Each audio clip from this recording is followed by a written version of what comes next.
Parliament ప్రత్యేక సమావేశాల్లో నియోజకవర్గాల పునర్విభజన బిల్లు ఆమోదానికి కేంద్ర ప్రభుత్వం ప్రయత్నిస్తున్న వేళ Tamil Nadu CM Stalin hot comments చేశారు. డీలిమిటేషన్ బిల్లును పార్లమెంట్లో ఆమోదిస్తే తీవ్ర పరిణామాలుంటాయని వార్నింగ్ ఇచ్చారు. తమిళనాడులో భారీ ఉద్యమం చేపడతామన్నారు. 1960 నాటి డీఎంకేను గుర్తు చేస్తామని, ఇప్పటి వరకు చూడని ఉద్యమాన్ని చూయిస్తా, ఇదేనా ఫైనల్ వార్నింగ్ అంటూ హెచ్చరించారు. ఇక ఈ అంశానికి సంబంధించి మరింత సమాచారం అందించడానికి మా కన్సల్టెంట్ ఎడిటర్ శివప్రసాద్ లైవ్ లో సిద్ధంగా ఉన్నారు.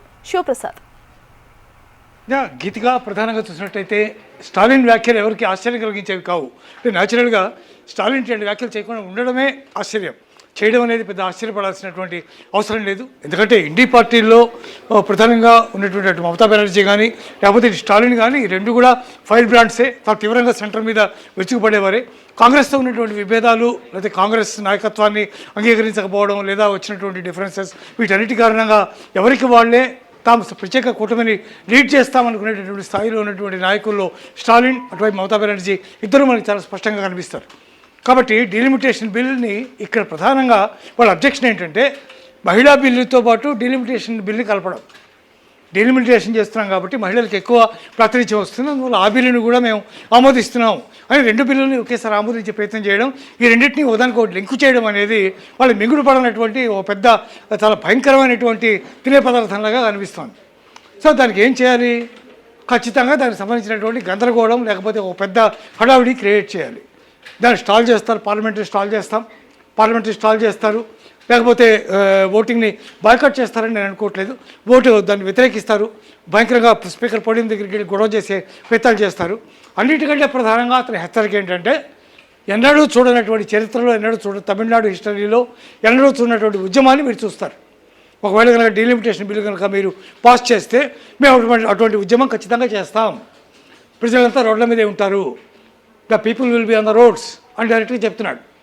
అంటే అంత ఉద్యమాన్ని ఒక ముఖ్యమంత్రి తానే లీడ్ చేసి రాష్ట్రంలో దానివల్ల శాంతి భద్రత సమస్య రానివ్వండి, ఇంకోటేమన్నా రానివ్వండి, దాంట్లో ముఖ్యమంత్రి గారికి సంబంధం లేదు, ఆయనే దాన్ని లీడ్ చేస్తాడు. కాబట్టి ఈ రెండింటిని లింకేజ్ చేయడం అనేది ప్రధానమైనటువంటి సమస్య. బీజేపీ ఆన్స్లాట్ని, బీజేపీ ఏకగ్రీవ నిర్మాణాలని ఆర్టికల్ 370 రద్దు చేసేటప్పుడు ఎవరితోనూ చర్చించలేదు. అట్లాగే ఈ ఇన్సలు కూడా ఎవరితో చర్చించట్లేదు. పార్లమెంటు, రాజ్యసభ రెండింటిలో కూడా వాళ్ళకి కావాల్సినటువంటి మెజారిటీ ఉంది. They will pass the bills pass చేసేటట్టు చూడండి అని మోడీ పదే రిక్వెస్ట్ చేస్తున్నటువంటి పరిస్థితిని మనం చూస్తున్నాం. ఇట్లాంటి నేపథ్యంలో భారీ ఉద్యమం చేస్తాం మేమని చెప్పి బెదిరించడం అనేది చాలా క్రిస్టల్ క్లియర్గా మనకి కనబడుతోంది. అయితే ఏం చేస్తాడు భారతీయ జనతా పార్టీ? దాని మీద ఏమైనా స్పందిస్తుందా లేదా ఏం మాట్లాడుతుంది నేను చూడాల్సినటువంటి పరిస్థితి ఉంది. బహుశా అమిత్ షా లాంటి పెద్ద నాయకులు దాని మీద స్పందించే అవకాశం కనిపిస్తోంది. ఏదేమైనా స్టాలిన్ చాలా గట్టిగా బెదిరిస్తున్నారని మాత్రం చెప్పొచ్చు. ఖచ్చితంగా భారీ ఉద్యమానికి తెరతీస్తానని చెప్పి చెప్తూ ఉన్నారు. ఇక్కడ తెలుగు రాష్ట్రాల్లో చూసినట్లయితే మహిళా బిల్లుని మేము సమర్థిస్తున్నామని చెప్పి రేవంత్ రెడ్డి చెప్తున్నారు, డీలిమిటేషన్ని మాత్రం వ్యతిరేకిస్తున్నారు. సో అట్లాగే మిగిలినటువంటి కర్ణాటకలో కూడా దాదాపు అదే పరిస్థితి మీకు కనిపిస్తుంది.